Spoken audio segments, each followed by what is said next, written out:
It definitely did get canceled. It was like 1 or 2 seasons, right? Maybe 2? I can't remember. It was on TBS, so it had to be very funny. And we're live. Oh, we are. Oh, we're live. We started. Oh, this is how it started. goes. Yeah. Wait, this thing picks up that far away? Yeah. Yeah, you're more. You guys are saying that I'm legit. Like, this is way more legit than me. I have to have people like right up against the microphone. According to your picture, you're definitely more legit. Yeah. Well, okay, but I had someone take it though. You know, Well, no, you have like a microphone with what's the cushion thing? In front of it? That's the pop screen. Yeah. What does that do? So your P's don't sound like it blocks that sound from happening, and it also protects the microphone from spit and. That's all what I that kind thought of it was stuff. for. No, but it's mostly for the sound, from what the internet says. So I decided just to get it ahead of time because I wanted to start off with good quality. So do you have one mic? 2.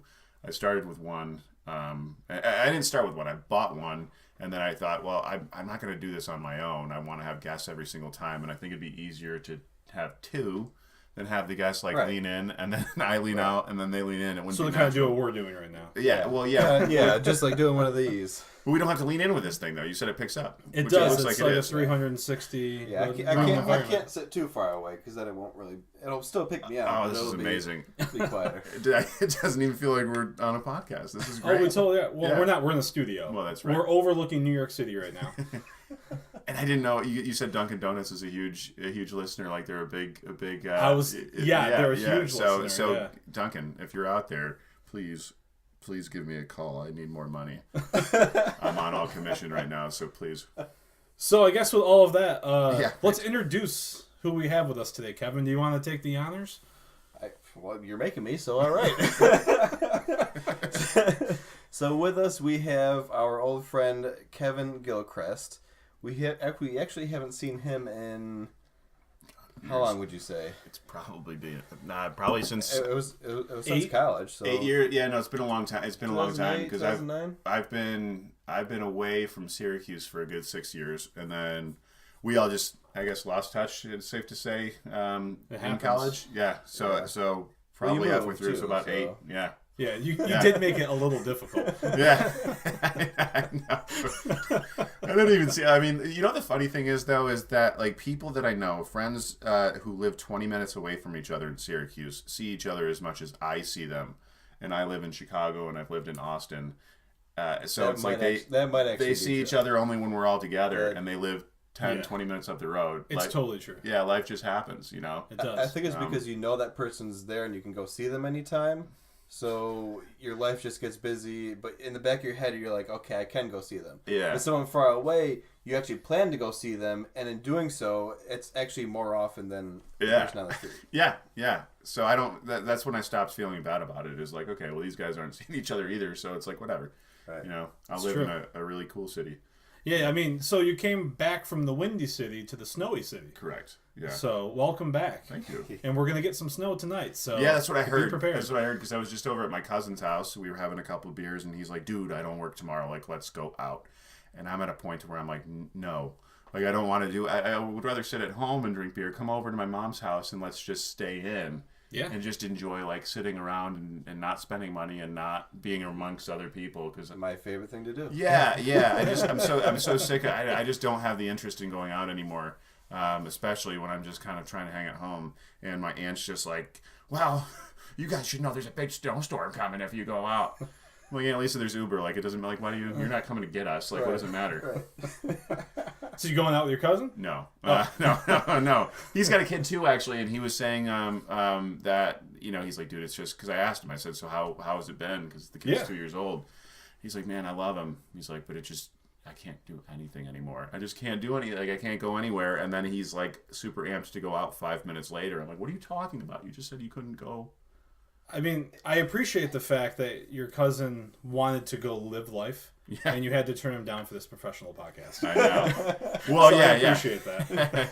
I know. I had plans, tentative plans with some other friends too to go out, and I decided I'd rather do this. So, well, we're happy to have you, man. I miss you guys. I know. So thanks for coming on to the show. Thank you for asking me. This is really cool. So this is a podcast where we like to talk about what we see on the screen. Yep. And I'm just going to put it out there.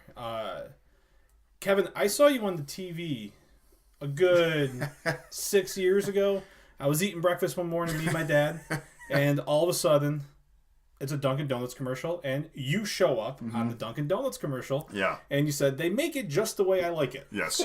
So talk to us about this. All right. So, and I apologize to people listening who didn't, because it was kind of an inside story as I jumped into it as we started. But I was on a Dunkin' Donuts commercial that ran nationally. After I moved away from Syracuse, I went to Atlanta for 5 months for an AT&T college hire program. So you get trained for 5 months, and then they place you somewhere in the country. And in the AT&T tower, there just happens to be a Dunkin' Donuts at the bottom. I ran downstairs just to grab a cup of coffee in between training sessions. Yep. Didn't have the time to do it, but I really needed the coffee. America runs on it. Oh, runs on Dunkin'. Yeah, exactly. Yeah. Tim, you should have been in the commercial. Because I actually prefer Starbucks. It just so happened. They're a major sponsor of this podcast. It just so happened. They don't pay me. They don't pay me anymore. They haven't for years. So I went downstairs to grab a cup of coffee, and there's these two guys sitting at a tiny little table, almost like they're trying to sell you something, and I just blew past them. And they're like, hey, wait, hang on a second. Like, we really would love to talk to you. Like, you're perfect for this. And I'm like, perfect for what? And they're like, we're looking for a non-actor, a business professional to be in this commercial. And I'm like, guys, I don't have the time. Like, I'm running late. I have to go upstairs. Like, I just needed to get a cup of coffee. They're like, seriously, it would take like just seconds to ask you a couple questions. You can find this video, I think, still online, too, of them shooting me on Vimeo. Is it Vimeo? Vimeo? Yeah. Oh, we're going to find it. Yeah. If we find it, we're going to add if the it's link still to the on there. I remember it's on there. A couple years ago I found it. But they just start asking me questions like, so why do you drink at Dunkin'? And I'm just like, well, I like the it's convenient. It's right there. Like, well, what do you order? I'm like, well, if I'm hungry, I'll get a black coffee, and I'll get a sausage, egg, and cheese on a croissant. And that was pretty much it. And they're like, okay, great. Well, thanks. If the director likes you, then we'll call you. And a week later, they called and said the director wanted me to come out, and it would be like a day's work and to take off from work. And I did. And it ended up being like an hour at most. And so you auditioned? No. Well, I mean, I went to the thing and just answered some questions when I was at the Dunkin' Donuts. And then I went. Was this your big break? No. It was not my big break. I actually have a funny story about that too that I can add on, but like they just were like, yeah, a week later I went out and I shot the commercial, and they're like, okay, well, maybe it'll air, maybe it won't. We might use you, we might not. And I felt like such a jerk too, because I was on the set and I'm standing next to this girl and I don't know anything. Like, I'm just like, I figured that's how everybody got there, because they said they were looking for non-actors. And I go to this girl, I'm like, this is pretty sweet, huh? Like, I didn't do it. I just walked into a Dunkin' Donuts and like they pulled me in, and she's like, my agent got me this. And she didn't make the commercials. And I was just like, oh my God, I'm such a jerk. Yeah, not my big break. I thought that, her big break. Yeah, not her big break. I thought that maybe I could do it. I'm like, I want to be in more commercials because it was fun and the money was good. And when I was in Austin, I tried to do it, and they're like, well, no one's going to look at you unless you have an agent. And so I looked into an agent, and they're like, well, no one's going to work with you and pick you up if you don't have any acting experience. And I'm like, hello? Like, national commercial, they're like, no, you have to take acting classes. I went to one acting class. And I just couldn't. I was like, I'll give up anything to not have to ever come to one of these again. But was it like an improv? No, it was actually like reading scripts and stuff, and everyone was just way more into it than I was. This one kid started crying as he was reading his script, and I'm like, this is so stupid. And I just was like, okay, Was it part of the script? To be super emotional and to get into it, and I'm just like, still 22, like everyone's lame except for me, like, and so I was just like, this is so dumb. I'm just gonna enter the business world, and I never went back. But I just remember that, and then like they wanted me to kiss a girl in the next class, and I didn't think she was attractive, so like I just didn't want to do it, and like I still just was a dumb young kid, and. Imagine what that kiss could have been. I know, and now I'm not in anything. I could have been in the new Star Wars. I could have. You probably missed out. I know. Yeah, I think you would have been in the new Star Wars if that kiss happened. Can you imagine? That would have been so great. So how did you land here? This is Disney. How did you land here? I kissed a random girl. An ugly random girl, nonetheless. But you got to do what you got to do for your, for the business. Yeah, you do. I mean, in business, that's a great transition right there, Kevin. I mean, I think that. Timothy. You can tell that we do podcasts. You guys are actually. You say that I'm more legit than you guys with my podcast. You guys actually think about, like, you have this all mapped out in terms of like the structure of it. I just like have a topic and I just let the guests go. Like, I don't have any No, we totally don't have. I need to do this. Like, I need to have some sort of bullet points and everything. So, like, yeah, the Dunkin' Donuts thing. If you look at that, that's like way down the line. But it's in there, so you think you at least think of what you guys want to talk about. It's because we wanted to make sure this was good for you. Oh, yeah, well, this is all for you. But that's the thing is I should care more about making it good for my guests, and I'm just like, we'll just do it. So I guess. Should we do a business first? You want to talk about your podcast first? Since it's on the list, which one do you want to do? Whatever. I mean, like you said, it was a good transition. So which one do you think? So, okay. Right. Well, we can't... The transition happens. Yeah. We're there. We're already on it. We're going from canyon to canyon right now. So, all right. So, we'll start. So, like we said in the beginning, we hadn't really seen each other since 2008, 2009. Yeah. Because you decided to be a jerk and you left. And like you told me last week on your phone, my mom said that we were besties, whatever happened. And I was like, you fucking moved away. I know. Oh, good. We can swear on this podcast. Oh, yeah. Oh, great. Oh, yeah. Okay. Yeah, you can drop any... Cock balls. All right, Frank, we get the idea. You don't need to celebrate it, Frank. Yeah. With the little babies that cover your ears. Shit, piss, fuck. All right. I was making a point. You don't have to celebrate it, Frank. That's the line. Yeah. I had an awesome time. Yeah, I know you had an awesome time. I think the whole town thinks or knows you had an awesome time. Oh, god damn it, that movie's good. So, we haven't seen each other in a while. Thank you. We haven't seen each other in a while. So, what got you going from Syracuse to Atlanta to this adventure that you're now on? Yeah, and if this ends up being too long-winded, please just stop me. No, we prefer it to be long-winded. Okay, so I was a broadcasting major actually at Oswego, mainly because I didn't know what I wanted to do. Broadcasting seemed like it was fairly easy. Same. Yeah. I just needed to pass. I just needed a degree, and I always had the vision of being the next Howard Stern. Like that was kind of a goal of mine. Or I always loved comedy too. I liked George Carlin a lot. I still do. Mm-hmm. So I wanted to be something like that. But as I was going through college and writing a few different like articles for the school paper, like the opinionated like section, or like trying to do my own radio shows and actually trying to be funny, I realized that it was very unnatural for me to try to be like to because if I worked at it, it ended up being not funny, and it was very difficult. It just seemed like such a chore. And then I started to realize that the reason why Howard Stern and George Carlin were so successful, especially Howard Stern, is because he was the first shock jock. And there was nothing like that before. It was the 80s. Radio was still fairly like that type of platform of radio was so new. So now, with the technology that we had out there and all of the shock radio that's out there and all the content, like that just was never going to happen. And then I interned at a radio station. I don't know if you guys remember Marty and Shannon in the morning on Hot 79. Yeah, I do. So I was their morning intern for a semester, and I realized that being on morning radio or being on terrestrial radio was not glamorous at all. It was more That's like what I've heard. Yeah, it was more of like, click, okay, Justin Bieber is like doing this, that, and the other, and here's his new song, click. Yeah. And then it was just sitting there and just waiting for the next song to come on. And then they would talk about something dumb in pop culture, and they'd just keep doing it. And they also were super nervous about their jobs all the time. They didn't make any money. And lo and behold, 2 weeks after, or maybe a couple months after I was done interning, I think that they got cut for syndication. So it was just a dying field. And I saw the sales guys, though, and they were running in and out of the office all the time in suits. Looked like they were having a blast. Right. And one of my mutual family friends was the sales director of the station, and he had said, if you want a long career in anything, look at the sales department. And so when I got out of college, I just started selling radio advertising. Hated it. Couldn't stand it because it was just, that was no money too. No one wanted to buy radio ads because that was also a dying thing. And what year was this? This was 2011, 2012. Yeah. You know. So it was just sort of a dying platform. I didn't want to stay in Syracuse. I had the idea of like, I'll pay off my student loans and then I'll move away. I always wanted to move and explore different cities. Actually, my uncle, who was on my podcast recently, he was always moving around from city to city, like building his career, and I always admired that. And so that's, that just always was the idea I had in my head.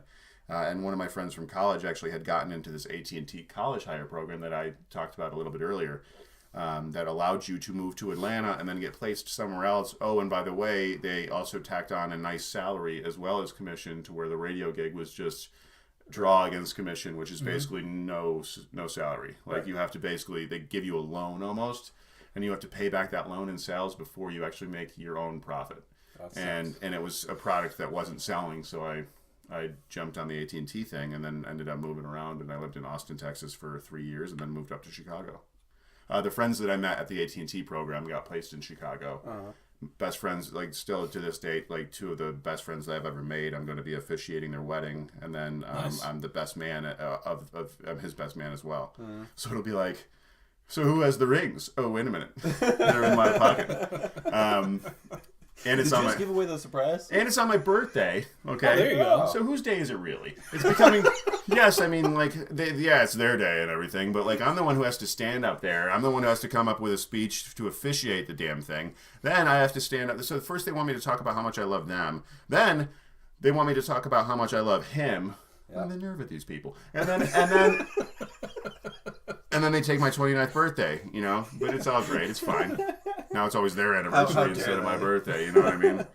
No, but they got me to move up to Chicago. You know, they kept trying to get me to do it, and I'm like, guys, I just moved to Austin. Like, let me enjoy this city for a while and do my own thing. And then on the third year, I went up to visit them during the summer, and I just fell in love with the city. And ever since, I've been in love with it. It's the first city I've been at where I don't feel like I don't even think about what the next move is, from a standpoint of moving to a different place. Nice. I've never been to Chicago. I've only seen it in films and pictures. You've been there, Kevin? Been there once. Yeah. My grandfather used to live there. That's right. Because we were watching Big Sick, and you were pointing out the apartment Yeah. building. Yeah. I can't remember the name of the building. It's two like twin buildings. Yeah. They look like honeycombs. Yeah. Yeah. He used to live. Yeah. He used to live in that one. He lived in those? Yeah. Oh, yeah. Those are like iconic.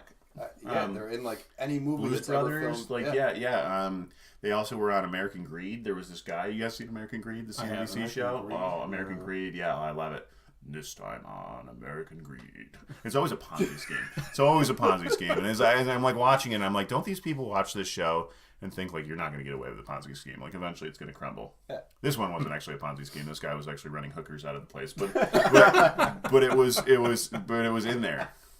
It was in those buildings. So, you're doing AT&T Yes. in Austin. Yes.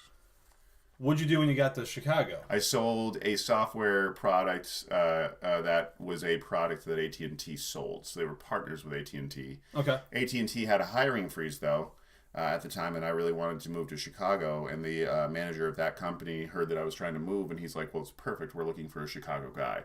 So I jumped on that, and that's what got me up to Chicago. Quit that after like a year because it was still so close to AT&T, and I didn't feel like I was doing anything different. So there was this other company I started working for that came out with all these sales books that I really liked, and I thought it would be great because I love sales and business books. Turned out they just ended up being a glorified call center, had nothing to do with like the books that they were, that they were reading. And I'm an outside sales guy. I hate being told to sit in an office from 8 to 6.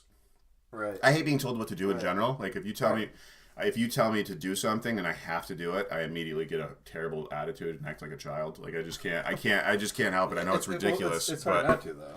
I think most people are that way. Right. I'm a supervisor of the call center, so you would hate working. It's just I can't work that way, and I didn't realize. I knew I always didn't like working for someone, but I thought it was always I didn't like working for a micromanager. And as I kept bouncing around, and then I went back to AT&T because when you leave my boss in Austin told me that AT&T is your best first and third job because if you leave and come back, they double your salary. Really? They almost tripled it. Like, holy. Yeah, from outside experience. But I the first day I went back, I immediately was like, should not have come back. Like, but I knew I had to because I had racked up some credit card debt, and so I was like, well, I'll just use this to pay it off, which I did. And then but I was so unhappy being there. It's almost like getting back together with an ex. Like you think it's a good idea at the time because because you miss those nice. Because when you're away from it, you only remember the good stuff. And then when you get back in, you remember exactly why you broke up. It's like oh, this is why this didn't work out the first time. Same thing with AT&T. Yeah. But now I'm not there, so it's great. And the question was how I got to Chicago, right? So I answered, you were at AT&T in Austin, then into Chicago. Yep. So then you don't like AT&T. Mm-hmm. You're done with it. You want something new for yourself. Yep. So does that bring you to where you currently are? Yeah, so real estate. So how did that happen? Yeah, that's a big difference. That's another thing. So that happened while I was at actually the other company, the sales company I was talking about. That was the glorified call center. Yeah. My friend Ryan, who I'm the best man for at his wedding, he kept trying to get me to do all these different startups with him. Like he always wanted to be an entrepreneur, and so he would like come up with these ideas, and he's like, I need a business partner, and I really want you to do it. And I was always just like, no, I'm not an entrepreneur. I don't want to come up with ideas. Like, I don't want to sit there and come up with some sort of product and sell it. Like, it's just, I'd rather just work for a company, make my salary, come home and drink beer. Like, that was my mentality at the time. Yeah. And he kept it's still my mentality, right? Yeah, You want to make money and come home and drink. and drink, yeah. Nothing's changed. But like he, so he would do that from time to time, and then he came to me and he goes, man, you know what though? Okay, work your other jobs, but what we should do is you should really look into getting into real estate investing because, the world is changing. The way that people are going to be making money is changing. The 9 to 5 isn't always going to be there for people as the world changes because of the way that technology is going. Companies are going to start laying people off more and more and more. So we have to think about, you got to think about in some way having assets for yourself, whether that's through real estate, stock, any other kinds of investing. Like you have to come up with your own pirate ship or do something, some sort of side hustle. And it just kind of clicked, and I started researching real estate investing and got really into it. And I had the goal of buying a place, but I had put it off. And as I was doing real estate investing research, I thought, well, why don't I become a broker too?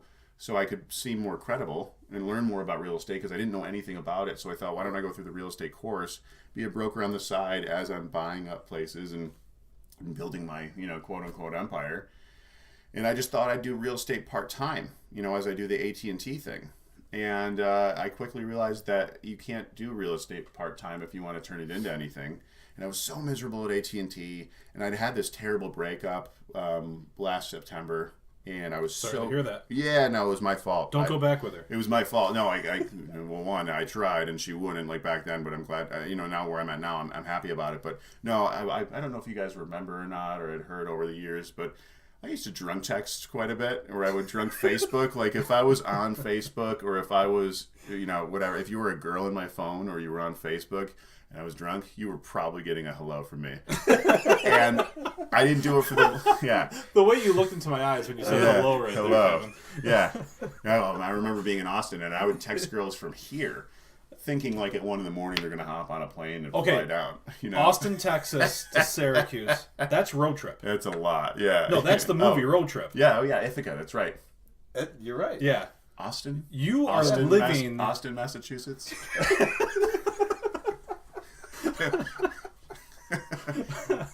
Yeah.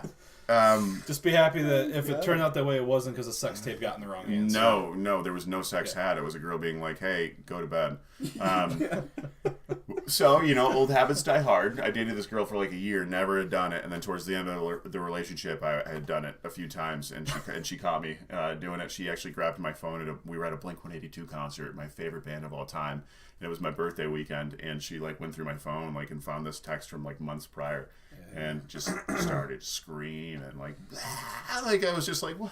It's almost over. Can we finish the show? We'll talk about this.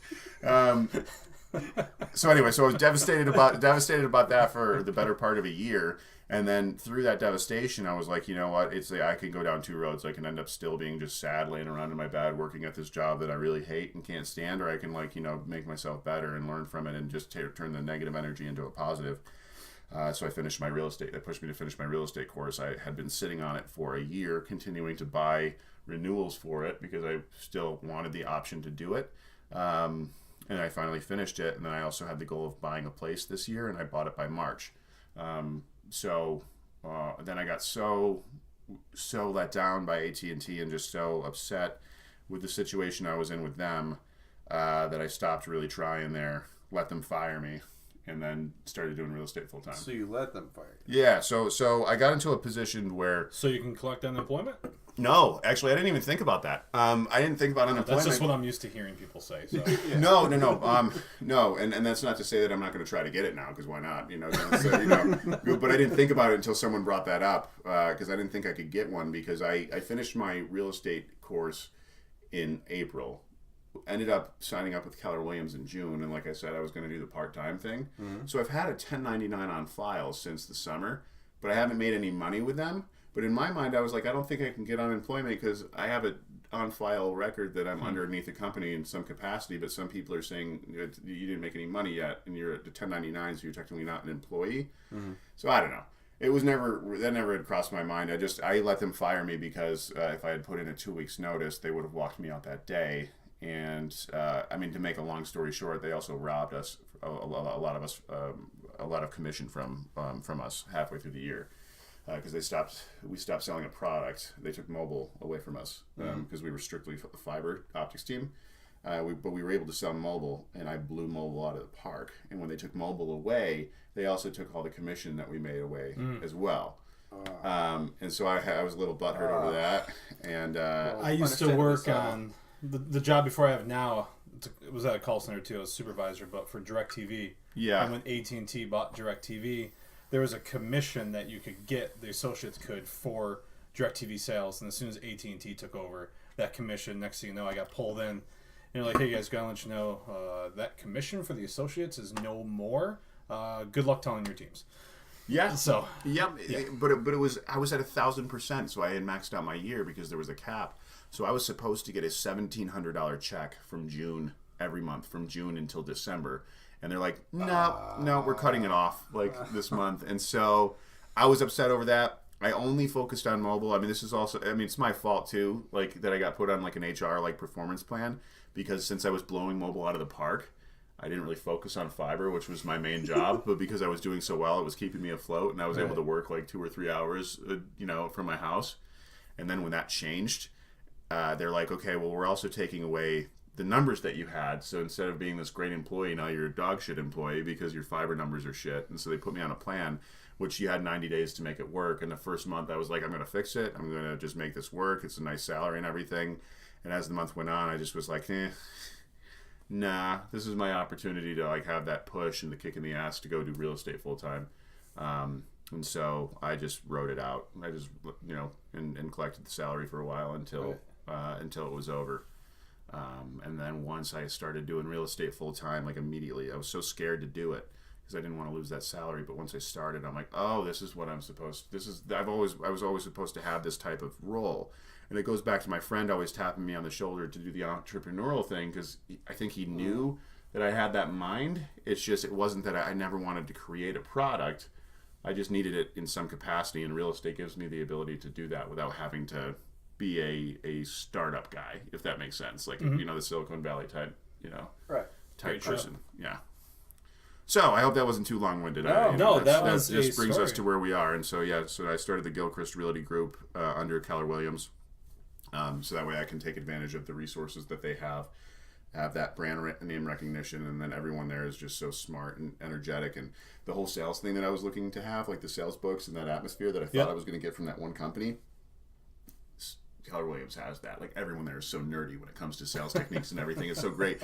Like my coach, good for you, though. Yeah, but my coach goes, a lot of people when they come here, they think that it's almost a cult the way that we are. But he's like, it's not a cult. It's just everyone here is such a nerd when it comes to that kind of thing, that everyone's just so amped on it. And so I'm just extremely happy where I'm at. That's awesome. Yeah, it's the first time I've been in a job or a career where I actually am like, this is going to work out. Like every other job, AT&T, I always knew that I was going to have to eventually look for new work. Yeah. Because I knew that I wasn't going to be motivated enough to make the calls to keep the job for more than a year or two, because I just never had that motivation. I've never had the work ethic I have now. It's insane. It's different. It's great. Like I feel so at ease, but it's nerve-wracking because it's all on me. But that's what's great, because a company like AT&T can fire you at any time, and you have nothing to show for it, nothing. To where doing something like this, if I get fired, I'm firing myself. Right. So the motivation is just completely internal. It's internal. Yeah, exactly. Which I love. I love it.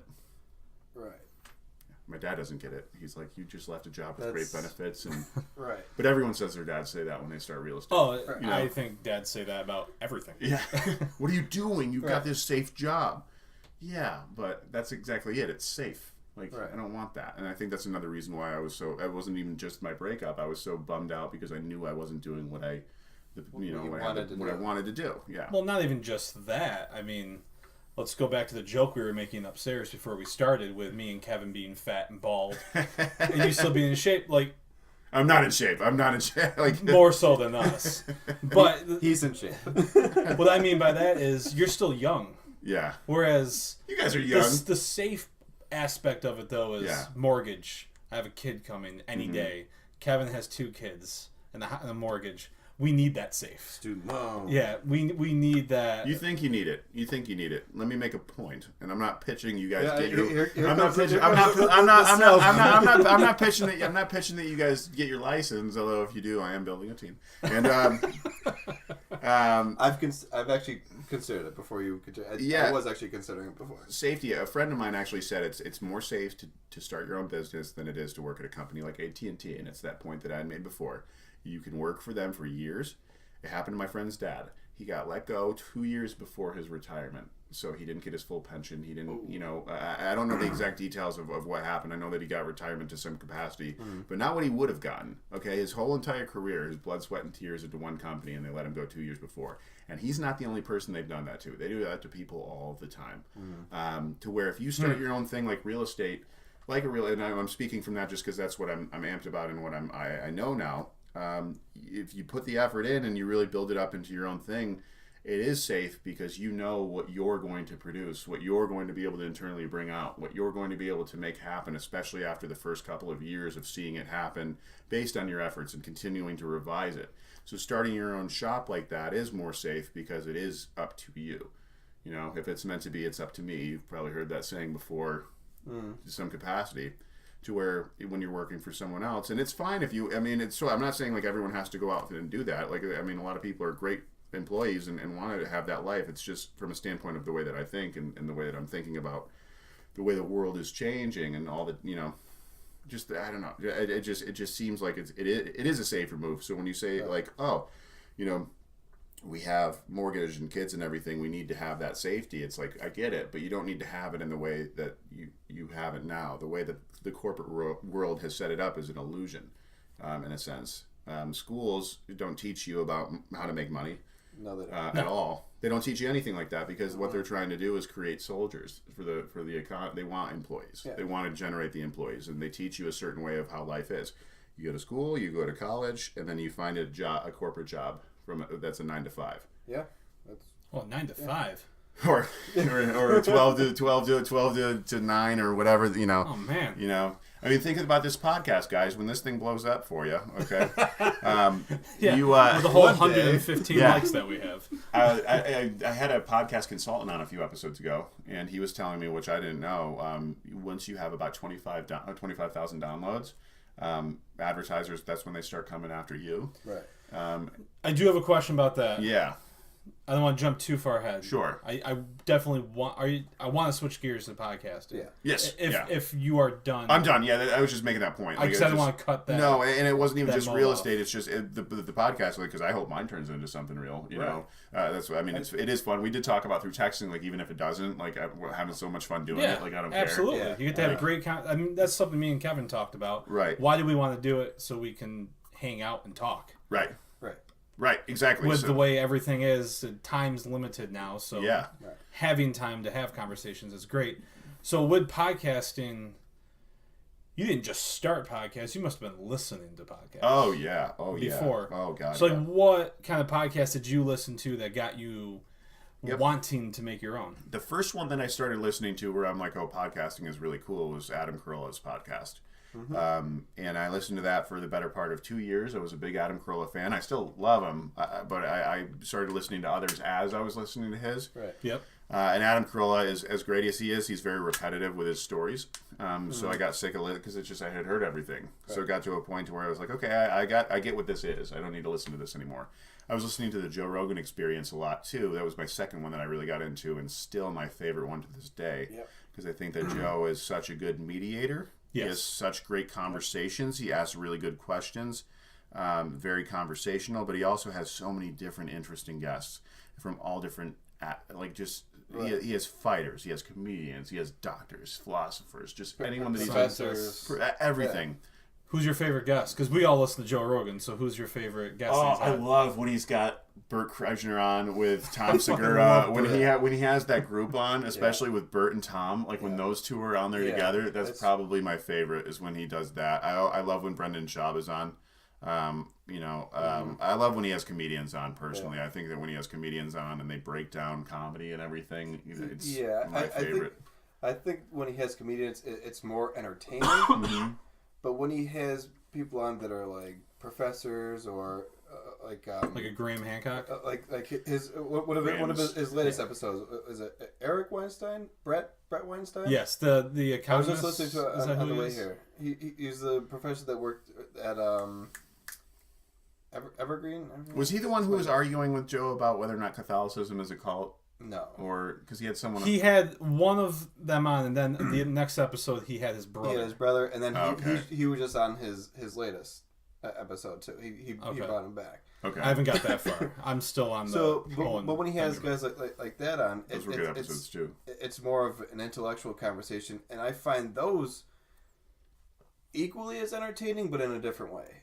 Yeah, I'm not laughing, but I'm enjoying the conversation. It's great. Yeah, I mean, no, I completely. So it's nice that he's learning. able to do that, not just have bullshit with comedians. Right. Yeah, exactly. Yeah. Right. And so no, that's cool. So yep. Joe Rogan, Bill Adam Burr. Carolla. Bill Burr is probably my favorite. Yeah, that one's because that one really is just he fires the mic on and just starts bullshitting by himself, and when his wife comes in, exactly, he's by himself, and he's able. Honest to God, I'll be sitting at work because I can have headphones on at work. I'll be sitting at work, and I'm trying. I can have headphones on at work. I'm fancy. I was talking about freedom at work, or you building your own thing. This guy's got freedom. I get to listen to it. Yeah. So how was work, honey? I had the headphones. I'm sitting at work, on the computer. In the interview, that's what he asks. I don't care. I don't care the salary. I don't give a shit. Can I wear headphones? Yeah, put my headphones on and just zone out from everyone else. Kevin, this is manual back-breaking work. I don't give a shit. You were working on the factory floor with heavy machinery. No. We're paying you $3 an hour. Okay, headphones. You're not answering my question. You're overqualified for this job, sir. Headphones. Headphones. That's all. Who's the new guy over there? We fucking call him headphones. So anywho, I'll be at work with my headphones on. Yeah. Listening to Bill Burr, desperately trying not to laugh out loud because I work in an office setting where it's just cubicles. Yeah. So you could have a normal conversation, and the person from like the other corner of the office can hear you talking. So I know that if I start laughing, people are going to be like, "What the hell is this guy doing?" But every single time he gets me. Every single time. And it's just him. How does he do it? It's just him. Because he's Bill Burr. And the thing is that people sort of knew him before his podcast. Sort of. Like, he was maybe like a B or C list comedian. Right. And his podcast has brought him to A list comedian. He is like, he just did a live one like a month ago. Oh, he does live ones now? He's done one. Oh, awesome. But he said that he wants to do it again because it was fun. And he was saying it was a completely different dynamic because, like he was basically doing his typical podcast. So it wasn't like he was engaging the crowd every now and then, but it wasn't like a stand-up. He was just doing what he always does during the podcast, just rambling on about something. He'll go into like the emails and everything. And makes fun of his advertisers. It makes fun of his advertisers. Like, brutally. So when he's doing all this stuff, and when he starts to read the emails, and they say something funny about it, like they make a joke about him, the crowd started laughing, and he's like, "Oh, I had no idea that you guys actually laugh about those things." so he thought it was interesting to see how different it was, knowing like what people actually laugh at. He's like, "I had no idea that you guys sit here and actually laugh. I thought I was just talking the whole time." Yeah. He's like, "I didn't realize that people actually laugh at this." Yeah. I love when his wife comes in, too, because it's bicker. Even better. Oh, because they bicker. Incredible. And he's like this pasty white Irish guy. She's this strong-willed black woman. And, like, it's just the best. And she's also, like, super, like, he like, says so many, like, what's the word? Chauvinistic things. Yeah. And she's a diehard feminist, and so like, but then they start laughing at each other because they'll start arguing, and then they just start bursting mad out at him, and then she can't. Like, there'll even be times where he'll talk about something that she is actually pissed about, and she'll get pissed, but then like immediately start laughing because he's just he's too fucking ladies funny. Like it just he's oh god, Bill Burr's so funny. Did you guys see when they did the election? Yes, the End of the World podcast. The End of the World. Like there's if you go on YouTube, like you can just watch Bill Burr's. Like someone edited it into Bill Burr's commentation throughout the whole thing because he was the funniest one. It's like 40 minutes of him. Oh my god! Especially like when he goes before like they knew Trump won, like half an hour before. He's like, "Oh my god, Trump! He got it! He's won!" And everyone's like, "No!" And he's like, "Nah." He's like, "I'm just kidding." He's like, "But can you imagine?" And then it happens. So that's one. And then just sporadic ones. I listen to some sales ones too, and just various things. And I just I was listening to it, and I think that was like my I mean, and I'm not even remotely close to perfect of doing podcasts, but I think in terms of just being conversational or at least trying to emulate that, just listening to podcasts and especially Joe Rogan's, I try to emulate that tone of the way he talks to people. Because I just think that the conversation, yet asking smart questions is, I don't know.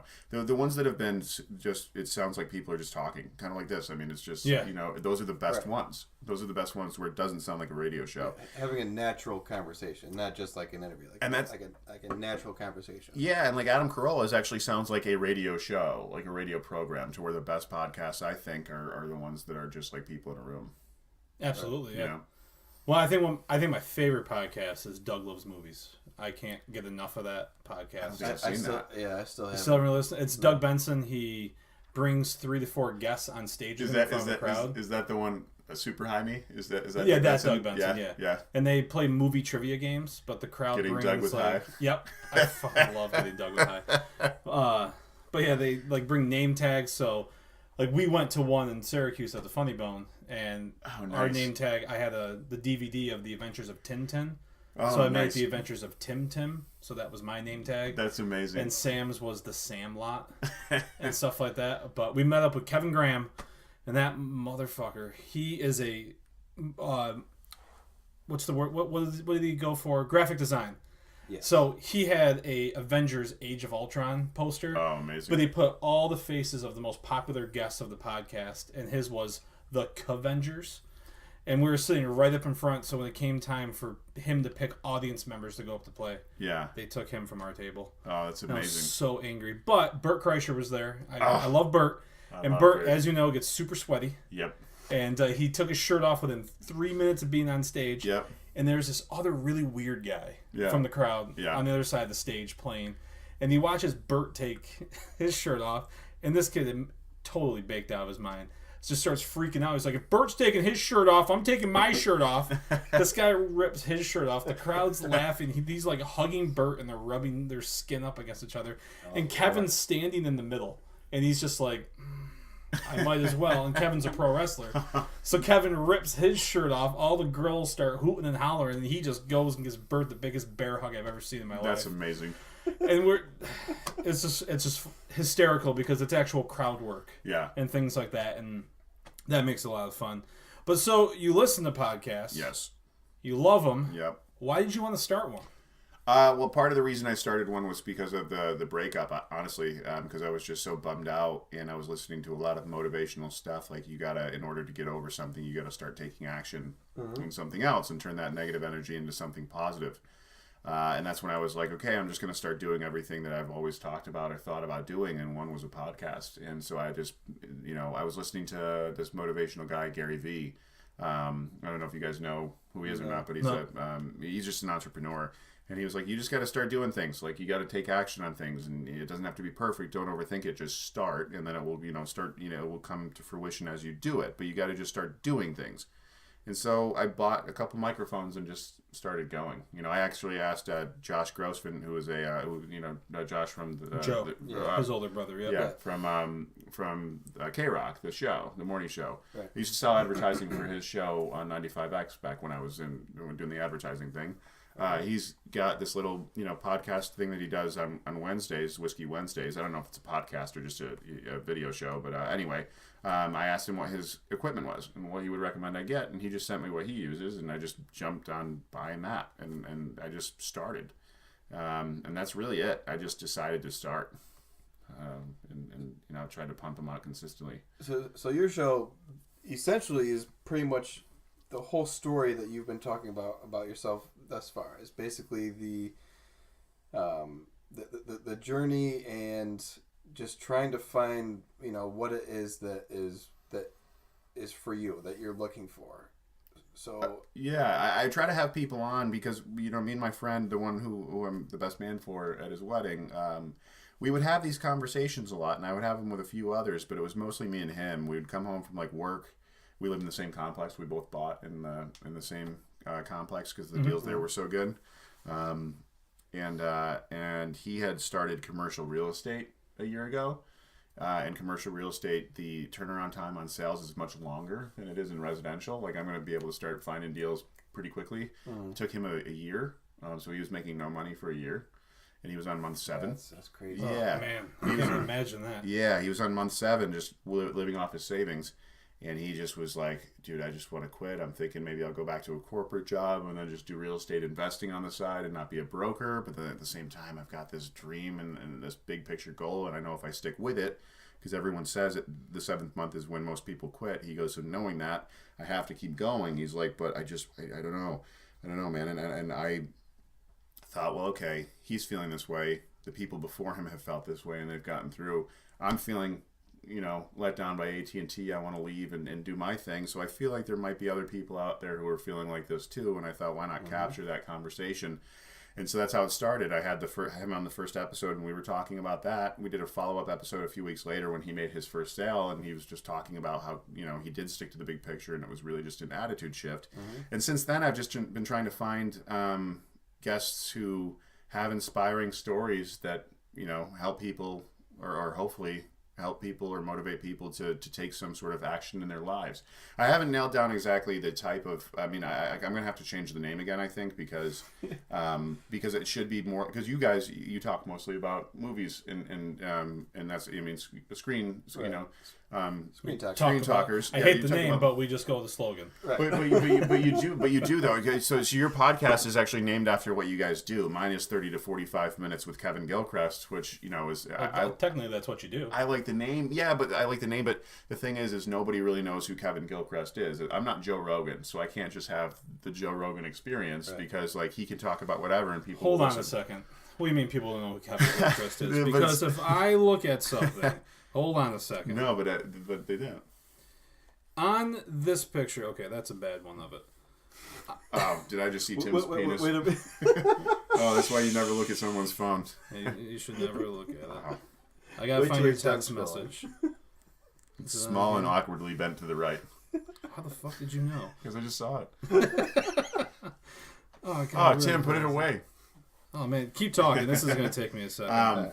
Yeah, so I don't know. I'm having fun with it though. It's I do have to come up with a name. I have to nail down exactly what the brand and the theme of the show is, but I feel like that'll come over time. That's part of what I'm.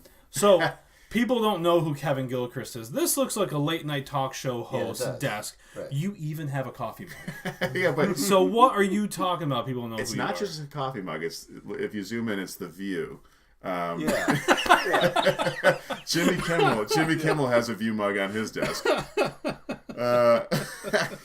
That's awesome. Yeah, I'm trying to project. You got a notepad. Well, okay, there's a story behind that. And you got a little Barney, a Barney bobblehead. Oh my god! All right, so I don't buy anything of what you just The said. notepad is never there. When I was having the picture taken, my friend Sarah's like, "You got to look smart, so we got to do something." She put the notepad there, and she goes, "See, the notepad worked out." Yeah, so it's totally deceiving. I'm trying to project that people know who I am because act as if, But what's your podcast name? We haven't even said that yet. How can people find you? We did say that. 30 to 40. So it's the podcast 30 to 45 minutes with Kevin Gilchrist.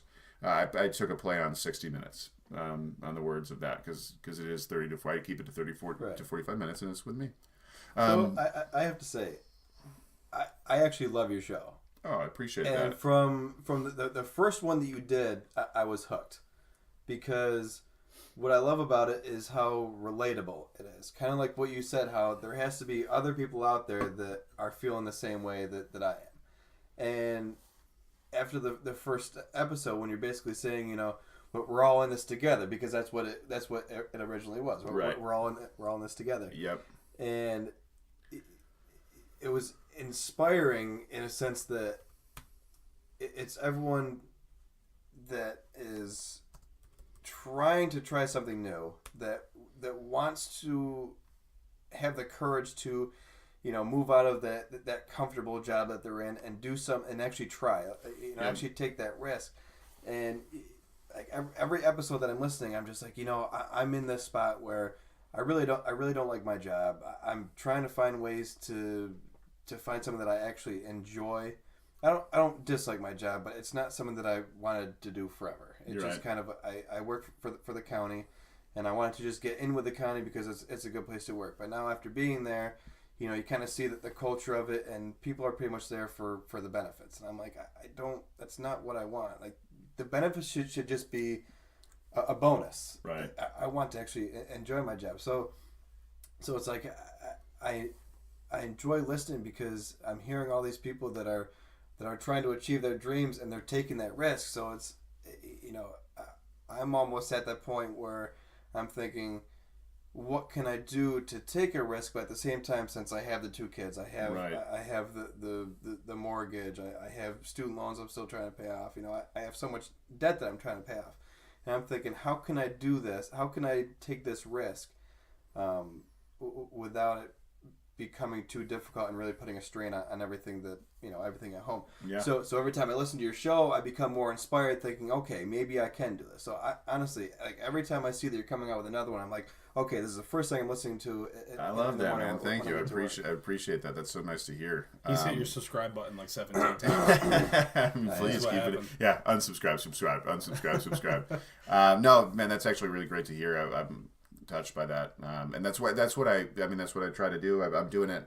My uncle, who was just on, we would have offline conversations, but we had a show yesterday or 2 days ago, right, where we were highlighting a lot of those conversations, because he's been helping me try to figure out what, nail down a brand and the structure of it and everything. And his thing also is like, look, man, this is an art form. Like, don't stress yourself out. You're overthinking. Like, it'll happen as it goes, but just make sure you have some sort of a roadmap on where you want it to go. At least some sort of a plan. But that's what I really am trying to do, like, is make it, I don't want it to be the Kevin Gilchriest show. It's not about me. It's about the guest. Right. What I want to be seen as is that in a way, it's like, okay, yeah, it is my show in a sense, to where I want people to be like, that guy is a great mediator. But I don't want them to think like he's like an amazing, like, I don't want to be like the comedian or anything like that. I just want to bring the stories to us. Right. And I want to find great content that helps people feel that way and helps people take action in their lives. But, it's funny because a lot of the shows have been around, and I obviously am passionate about the whole, like, freedom and entrepreneurial story and mindset. Mm-hmm. But I did have someone on who actually does still work at AT&T, the girl of the wedding that I am officiating, my other best friend. Yep. And she was talking about how she has found her solace and happiness in working a job like that, because, yeah, it's not always the best. She does have to go from like 9 to 5, but her happiness comes from what is outside of work, the friends that we have, what AT&T allows her to do from a comfortable standpoint of not really necessarily having to do the entrepreneurial thing, right, and worry about the stress that comes from that, and the money that comes from the safety of a job like AT&T, or like, even working for the county. You said some people do it for the benefits. That's okay if that's really what makes them happy. Right. And that really made me think too, is like, okay, it's all about what your purpose of life is and what you really want to get out of it. So right, it all just, what's important is sitting down and defining, like, what is it you really want out of life? Not everyone wants to be an entrepreneur, and that's cool. Not everyone wants to be an employee either, and that's also cool. It's all about that individual person. And so what I want it to really turn into is not the entrepreneurial podcast. It's more like the purpose podcast. Right. The story, those inspiring stories. And I still think I need to not make it so broad, but just having inspiring stories that motivate people to take action in some capacity of their lives, right, whether it's at work, in relationships, anything. I mean, really, just something that they take away from it that inspires them. Because I've had so many. I enjoy motivational stuff. Like I said, I enjoy sales books and business books. I've had a lot of mentors up till now, people who have shown that they just really give a shit about other people below them, like to just help them rise up in the world. And I just want to be able to continue that machine of motivation for people, because right, it's been so beneficial to me that I want to just continue. I want to be able to give back to the right, people who are coming. Right. Well, it's working.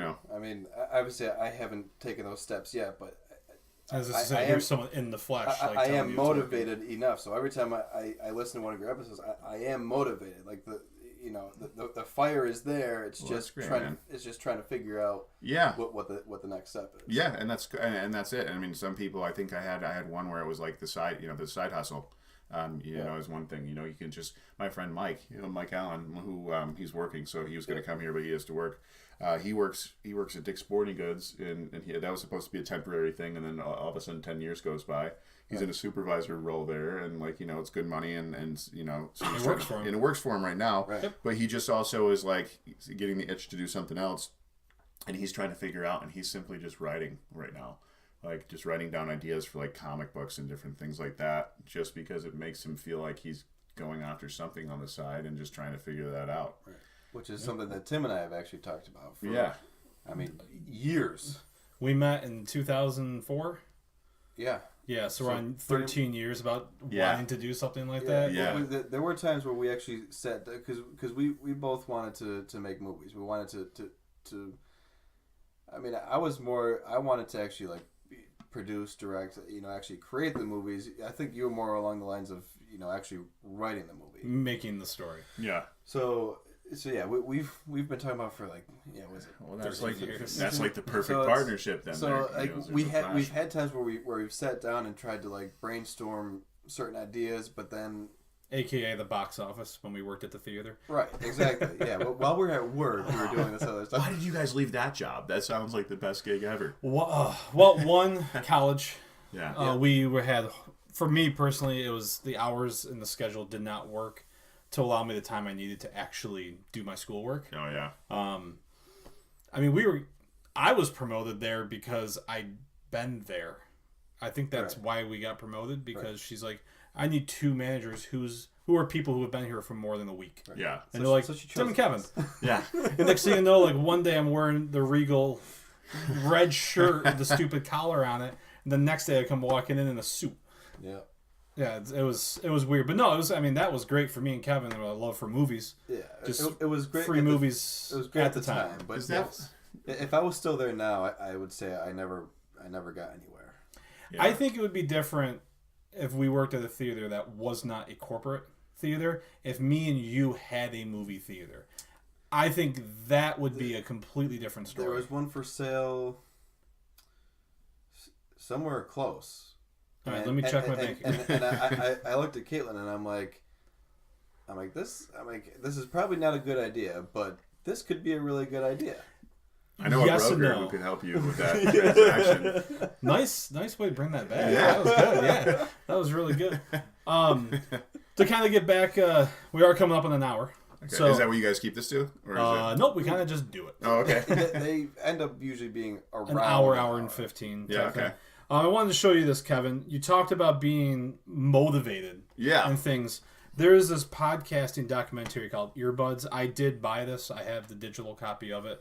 It is, if you want to talk about being motivated to do something that you want to do, this documentary motivated the living hell out of me. Okay, to do podcasting. I already was doing it a little bit, and then I watched this, and a lot of the people on here are the ones that I listen to. Yeah. It's by Graham Elwood and Chris Mancini. I don't know if you've heard of them. They're comedians. I've seen them before. So is it those guys, or is it right there? Those guys. There. Okay. They motivated the living shit out of me, and I listened to their podcast. There's so many people in it. There's so Joe many. Rogan's in it. Joe Rogan's in it. Yeah. Oh, awesome. And it was fun to say, okay, these are all the podcasts I listen to, and they're all in this documentary, and now they're giving their stories and talking about what got them going and why they do it, even to the simple point of stuff like this: cameras going across the table, so I can see the equipment used and like what people are actually putting into it. And podcasting is great because now it gets to the point where Graham Elwood runs the LA Podfest, where they basically rent out all the boardrooms in the hotel, and all weekend long, either in the boardrooms or hotel rooms, you could just walk around and sit in on all these podcasts being recorded. Oh, that's amazing. Yeah, podcasting is booming like crazy. And that's one of the reasons when you just said the movie theater, it might be a good idea. It freaked me out a little bit, because I'm realizing how digital everything's getting. Eventually, the box office is going to be your couch. Oh, yeah. And I think that's, for me, talking about getting a theater, That's going to be my biggest thing. The future, I don't think, is going to be there. Which is why I said that's probably not a good idea. Yeah. No. But you can figure out a way to make that happen in the future, like from the future platform. Like, and But yeah, this is a great documentary. It's called Earbuds, the podcasting documentary. It was like $8. And as you know, with podcasting, you're just doing it out of your pocket. Yeah. So to me, that was obviously let me support these guys. 100%. It's great. I highly suggest it. Yeah. It's called Earbuds. Earbuds, the pad. Yeah, it's really freaking good. And when I know me and you have been wanting to watch it, but we can never find the time to. Because normally when we hang out to watch a movie, the family's involved. And we have to pick a movie, and they're not going to want to watch that. So Earbuds. Guys, have you ever used Evernote? Just as a side note, this is the best tool in the world. I just use Notes. Evernote? The notepad? Evernote, yeah, Evernote. I mean, I'm sure Notes is fine, but Evernote is $45 for the year. Okay, for the pay for it. Yeah, for the year though, for the year. And Which breaks down to what? Someone do the math. That's less than Netflix. Yeah, and so, but on every platform you've got this notepad, so it'll go from this to your computer to wherever, and it's real time. So if you're sitting at your computer and you're listening to something, you can type out and everything, and then it's just there, and then you pick up your phone and you're out and you hear something that you want to write down. It's kind of like Google Docs. Yeah, essentially, yeah. But here's the thing: Google Docs is free. Can you record your voice on Google Docs? No, but I can with my normal voice recording app on the phone. Yeah, but then it's on different apps. This is all in one. It's all. Speaking of which, anyone that's listening, I am looking for sponsors on my podcast, Evernote. If you'd like to be a sponsor of the 30 to 45 second, or Evernote, if you like to sponsor the Screen Talker. Oh, podcast. correct. Yes, I should be plugging my own. So I guess let's kind of end it with some movie talk and TV talk. So Kevin, yes, what are you currently watching? On any platform. Yeah. So I just finished on Netflix. Right now I'm not watching anything new on any of those platforms now, just because I just started this business and I've been busy trying to make that happen. But I have been watching. Completely understandable. Do you guys ever get into the mode where you just watch reruns of stuff because you don't want to get into anything new? So you've got shows to where you just have them on either in the background or like background shows. Or I can't watch things in the background. You can't. That has to be my attention. It depends. I was telling Tim one time that I'm at this point in my life where my time is so limited that for me to even watch something that I've already seen before, I feel like it's just a complete waste of my time. So I can't. It's so hard for me to watch a rerun of anything. I get into rerun modes, and I gotta tell you, man, and it's to date my favorite show. Well, I'll say what I just finished on Netflix is The Punisher, which I thought was tremendous, and I thought it was the best. And I haven't seen I haven't gotten there yet. So. The best Netflix I thought it was the best Netflix Marvel show outside of Daredevil season 1. Right. Agreed. Because Daredevil's just so much. But fun. I haven't seen Luke Cage yet, or I'm not gonna get. Or the lady one. Strong female characters. Jessica Jones? No, I'm just kidding. I was. Or am I? But see, this is what let's go back to the beginning of the podcast. You said you're trying to be funny, but it feels forced. Here you are, just being funny, and it's fluid. It's natural. Well, it was more of like, thank you, Tim. No, but it was when I was sitting there trying to actually I don't think I could write material. But so you couldn't be a comedian, correct? But that's why I think that the podcasting thing works, is because if I just do that, then it's fun. But yeah, Punisher was. But the Punisher great. was so good. The Punisher was so good. How much did you hate Billy Russo? Oh my god, guys, I'm not there yet. Oh yeah, that's right. That's right. I can't help it. So I don't know about you, but watching all the superhero movies, the Avenger universe, I've never really hated anyone. A character as much as him? As much as Billy Russo. Yeah, Billy Russo. I really, every time fucking Prince Caspian came on the screen, I was like, I want to punch him in his dick. I hate him so much. Yeah, he had the kind of face that you just wanted to drive your fist into it. Yeah. He was perfectly cast and did a great job. Oh, yeah. Great. So, but to my point on reruns, I love Entourage, man. That's my favorite show of all time. I love Entourage. So I'll have that on in the background. But I also love having How I Met Your Mother on as a background show. So when I'm in a rerun mode, I'll play that. And I love Friends too. Like those three, I'll have on as background shows, like as just rerun. But Entourage, I could put on any episode. I thought you were gonna say Oh no! I was so. Where are the shots? Where are the shots? Yeah, exactly. Yeah, I could quote almost anything from that show, from How I Met Your Mother, but and Entourage too. I just love it. So right now, I'm not watching anything. And consistently from a TV standpoint, I did just see Star Wars. And the movie. We all did just see Star Wars. Let's not go into it too much. Yeah, because it hasn't even been out a week yet. Okay. So, in case anyone listens to this tomorrow when it gets posted, okay, I don't want anything to happen. But did you guys enjoy it? I loved it. Loved it? I loved it. Yeah, I definitely enjoyed it. Okay. Yeah. Me and Kevin were kind of talking before you got here. Since last Friday, I've thought about it more. Yeah. And I've read a pretty unique article from Slash Film. Yeah. And they've really put the movie into perspective because I didn't know how to take it at first. Good perspective? Yeah, one that helped me. Like it better? Yeah. Yeah. Right. I mean, can you send that to me? Because I would love to. It's right on the podcast page. Oh, it is? Okay. Yeah. Okay. Well, there are certain things that I definitely didn't like about it, but, but as I'm watching it, and when I left, I was enjoying it. Like, I'm actually enjoying myself while watching this movie. So there were some things that I didn't. There was a few scenes I didn't really like at all. But the things that I loved about the movie, outweighed the bad stuff so much in terms of the really good. So I really enjoyed it. I really enjoyed it. It was good. It was looking back. It's definitely good. What are you guys watching, or is that just a guess question? I'm watching a bunch. Yeah, I'm doing as much watching as I can. Yeah. I got 20 days until due date. Yeah. For the baby, so I'm getting as much as I can in. So yeah, I'm waiting for her to open the door to say her water broke. Yeah. I'm just waiting for that to happen. You were saying when you invited me to do this, I just think it'd be great if it happened on the show. Oh, it'd be one hell of a recording. And then I stop it, I pick it up on my phone in the car. Yeah. Me freaking out, my anxiety through the roof. I have a fridge full of Labatt Blue Light waiting for me though, so if she does have water breaking, I'm not going to help out that much. I need to get going. Plus, I also find that it just sounds so gross. There's a puddle all over the place. But what am I watching? I'm watching on Amazon Prime right now. I'm watching Orphan Black. Yeah, that show's really. I'm on the season finale of season 1 right now, and at first it didn't get my attention. It really did now. Yeah, I'm in tune with the characters. I'm ready to see where this roller coaster takes me. Yeah. Do you watch it? They've got some good shows though. Oh, okay. They've got some really great shows like Man in the High Castle. Oh, that one was really great. And then what's the one about the guy who knocks up that girl in England?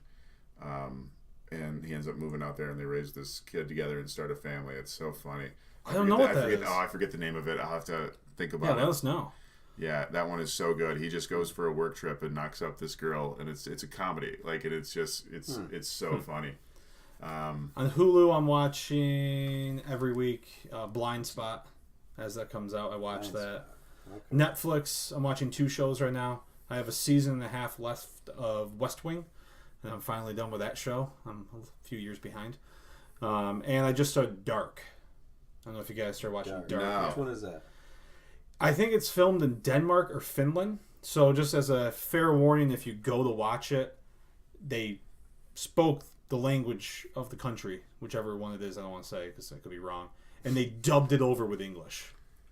For us. Oh. So the words don't match the mouth. So if you can get over that. So like old Jackie Chan movies. Oh, you know what that reminds me of though? In terms of thick accents, they don't dub it for you. So if some people say, "Oh, I just can't understand what they're saying," and it just dropped again today. Peaky Blinders is back. I don't know. Season if you guys 4 came out. I've seen the first season. Yeah. That's one. It's on my list. I haven't. That one I'm going to pick up. So I'll start watching that. But I don't know. But Dark is very Goonies, It, and Stranger Things, kind of all mixed into one. The music is great. There's time travel involved. So you just brought up. Sorry, I don't mean to keep no, go right ahead. Yeah, you perked up. So I don't know what just happened right there. I was waiting for you to say something. Let's talk a little about Stranger Things. Season 1 loved. I stopped watching season 2. Really? I couldn't finish it. Kevin hasn't seen it. Yeah, okay. I haven't. I wouldn't be able to ruin anything for you because I wasn't really. I kind of was half paying attention, so maybe I should give it a second chance and actually focus. But yes. I just couldn't like. It was great. I really could. For some reason I just was like, Hopper is the shit. Yeah, is Hopper the one with no teeth? The kid who now has teeth? No, that's Dustin. Hopper is my favorite. Hopper's the police sheriff. Oh yes, that's right. He's cool. His role in season 2. Okay, he's the man. I didn't get very far, so maybe I should pick it back up. I was also watching The Punisher, and I can't do multiple shows at one time, really and I thought The Punisher was so good. Yeah. So you can do multiple shows at a time, and let me explain how. And this is really going to show how bad I was when I worked for DirecTV. Okay. Because when I worked there, they gave you HBO, Showtime, Cinemax, and Stars, and I still had Netflix, and I still had Hulu. So I have lots of platforms to watch shit on when I work there. Yeah. So I literally went into my phone Yeah. on my calendar, and I would have it say, on Sundays, we watch an episode of this show and this show. Yeah. On Mondays, it's this show and this show. And I get reminders every day to tell me what shows to watch. So I could theoretically be watching 14 shows at the same time. Oh. But it's all spaced out and organized. You set it on your calendar. I did, so I got reminders because I burned through so many shows on those premium channels. Wow. Because eventually I wasn't going to work there anymore because I don't, so I was going to lose it, so I had to watch them now. Time management with TV. Like, holy... Again, that was pre-house. Yeah. That was apartment. It was just after the marriage. I was just working and coming home at night and nothing else to do up in Pulaski. Right. I was just going to say Watertown, there's probably not much to do.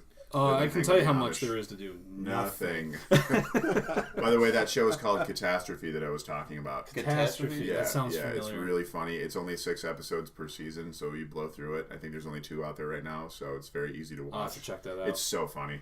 Catastrophe. Kevin, what are you watching?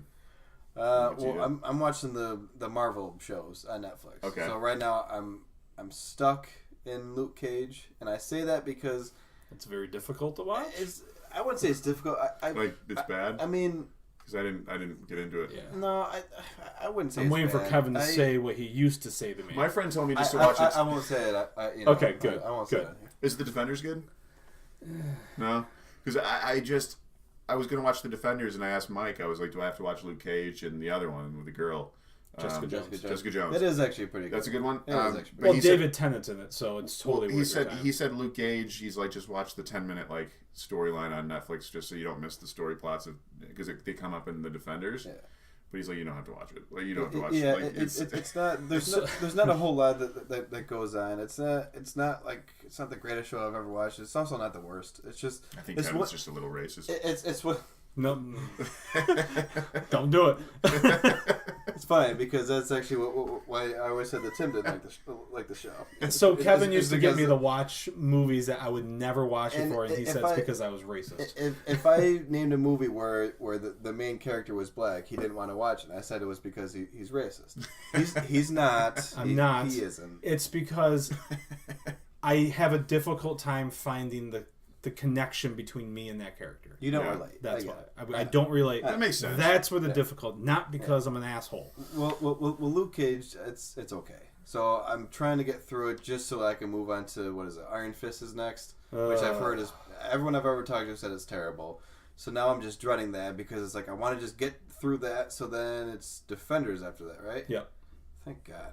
But then you're not. Now you're saying that's. They're not great. But the Punisher, just watch the Punisher. Yeah. Like, no lie, seriously, I'm almost thinking about just skipping right. Just to watch Punisher. I did. And there was nothing that I didn't find anything that I missed from not watching those other ones. As long as you've seen Punisher. season 2 of Daredevil, Right. Okay. Right. You can connect I'm skipping right to it. Yeah, because you- Punisher 'cause does that's not really show all I up want in to Defenders. Oh, Kevin! I just want to watch Punisher is so great. I really hope that I Well, get the well, t- you I You hope I might get agree the Under with Armour me. shirt. They for, like, drag. Mid-season of Punisher drags. Most shows. Do It that, starts though. off wicked strong, drags its ass, and then when the end starts to go, it fucking revs its engine in full force. I just That's found him how to a be lot of such a shows are, though. badass. Like, I just love that character. I think the actor is tremendous too. I think they picked the best dude. Yeah. I agree. What's his name? John. Yeah, the guy Bernthal or the something guy like was that? in Walking Dead. If you want to hear a Wolf of good Wall conversation, Street, like Yeah. he was, yeah. listen to the Nerdist podcast. He had John on. Oh yeah. And he is so down to earth. You see him as Shane in Walking Dead and Right. the Punisher and stuff like that. And then you listen to him on the Nerdist, he is just a fucking guy. Yeah. And it's hysterical. His dad grew up in Syracuse, Oh no way. as I found out from That's that. so cool. world. Yeah. He did not, though. But Oh, can you guys? I know that you guys are don't want to keep this to like an hour 15, but I had a question for Do you it. from a comic book standpoint because I hope we can answer this. because I saw the movie Split and loved it, and I heard it's it's also on my list. I heard of it's things to connected watch. to comic books, like in a way, or there's some sort of like connection to that like superhero world, like the universe of superheroes. To a Did you degree. see Unbreakable? No. Okay. Which one was that? With Will Smith, not Will, wow. Bruce Willis and Samuel L. Jackson. And that's why he's in it, yes. because Mr. Glass is Samuel. Basically, right? Split is the sequel, but not sequel, to Unbreakable 2, which is why they're filming Unbreakable, which is why they're filming Unbreakable 2 right now. Okay. So everything in today's world has to have a universe. They just can't be movies. They have to have this whole thing. So now M. Night is... But it's not Marvel. It's nothing to do No, with no, Marvel. no, Okay. no. In Unbreakable, there's two characters. Bruce Willis is very strong, and he can't be broken. Okay. Pretty much. That's why it's called Unbreakable. But Samuel L. Jackson is this fragile guy in a wheelchair called Mr. Glass. And he has to be very careful because anything can literally break him. And by break, I mean that joke from Dodgeball, I hope he falls off the roller coaster and breaks every bone in his body. That's this guy. That's how fragile he is. Okay. And because he's fragile, he's looking for strength in the world. Which, okay, makes sense. You're looking for the opposite of you. There's nothing wrong with that. But what he does makes him evil. He creates tragedies to find the heroes that arise from them. I gotcha. So, I made a really bad joke earlier this week. So one of the things... A racist joke. No, it's not racist. I'm going to get some flack for saying this right now, but I'm going to say it anyway. So in Unbreakable, one of the things that Mr. Glass does is he derails Amtrak trains to see who doesn't get hurt. Okay. So earlier this week when the Amtrak train went off in Washington and it was very bad and it's horrible what happened to people. It is horrible. I'm sorry for saying this, but when I heard about it, I said, I wonder if Mr. Glass is behind this. That's not, that's just the nerd in you. That's just But they're filming Unbreakable 2 right now. I know. So that's why I put those things together. Dude, I can appreciate the humor in that. Like, everything, to me, everything is funny. It can be funny. Everything can be funny. You have to, with experiences that I have been through in life, you have to find humor in everything. Yeah. So you have to. So I guess we'll start to wrap it up. Okay. Kevin, where can people find you? Oh, man. Like social media plugs, podcast plugs, business plugs? I like my solace, man. I want people to leave me alone. So they can find me on iTunes. You would just look for 30 to 45 minutes. That's 30-45 minutes with Kevin Gilchriest. Gilchriest is spelled Gilchriest. I say that just because there are other Gilchrists out there that spell it differently. That's awful. They spell it completely wrong, and it ruins everything for me. And then I own pretty much all of my social media is Kevin Gilchriest. I was able to find, because the name's so unique, so I'm able to get all those. So on Instagram, I'm Kevin Gilchriest. Don't really use Twitter anymore, but you'll find me at Kevin Gilchriest. And then my real estate website is GilchristRealtyGroup.com. And that is under Keller Williams, but it is branded as the Gilchrist Realty or GilchristRealtyGroup.com. So you can look me up on iTunes for the podcast. I'm also if you type in KevinGilchriest.com, it brings you to my SoundCloud. Nice. So just type in Kevin Gilchriest, you'll find me. There are so many places to find you. Yeah, that's it. I'm trying to. Well, since we have an international audience, you're going to be getting poked from all over. Dude, I'm hoping. And when you told me that Dunkin' Donuts is a big listener, I was like, please, I need another commercial. I could be the spokesperson. I could be the Jared that doesn't touch kids of Dunkin' Donuts, you know? Yeah, it's crazy all the kid touching that's been going on lately. Yeah. It's so weird. It's completely out of control. Why? Like, I don't know. Well, really, if you think about it, if we were not a society that figured things out, we would still be rummaging around for food. And since we have a sustainable amount of food, we build houses, we don't really have threats other than ourselves for the most part. Right. We decided to go touch children and make a religion. Okay, when you say we, I don't know what we you're talking. I don't. We as a human race have done things. That's what that means. I don't do it. But yeah. So racist, pedophile. God, Tim. That's a list. Oh, Tim. If you were ever to see a picture of a pedophile, it'd be Tim. No, I'm just totally kidding. All right, we're gonna edit that part out. No, guys, I appreciate it. This has been fun. This has been a blast. Yeah, and thanks for coming. This just really feels like we kind of we're catching up. Like that's the fun. An hour and a half. That's how it's supposed to be. Yeah. I mean, I can't thank you enough for making the drive from Chicago to Syracuse to do this for no other reason than this podcast. Yeah, no, I wasn't going to come home for Christmas or anything. I was like, Mom, I just saw you a couple months ago when you came to visit Chicago. All right, I'm an adult. Christmas is for women and children. All right. I'm going to stay home in my apartment. I have the internet. Okay, I can enjoy myself alone in many capacities. I don't need. But then you called and you're like, hey man, I would love it if you could do this. And so I made the trip, and you know what? Yeah, I'm glad that you appreciate it because it was long. I'm starting to like lose it. I'm like, I mean, this coffee. well, I'm thank feeling you. It's flushed. 10:30 at night. It's Oh way yeah, past Kevin, me and you're here Kevin's too. bedtime. Yeah, no. Yes, I am here.